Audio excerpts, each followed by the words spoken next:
Join us as we explore the ClickUp dashboard, create spaces and tasks, set priorities, organize folders, and utilize different views.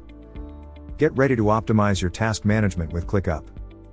To begin with, one can sign up here for the ClickUp, and after the sign up, one needs to log in into the ClickUp account. Once the login is done, the user will land up on the ClickUp dashboard.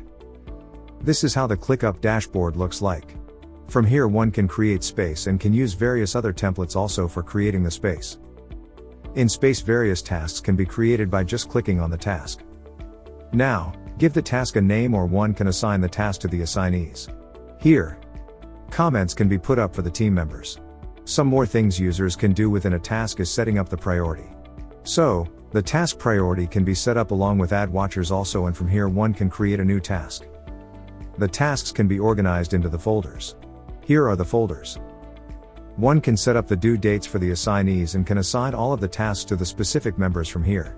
ClickUp provides various views also, such as the list view, board view, calendar view, Gantt view, timeline, team, table, mind, workload.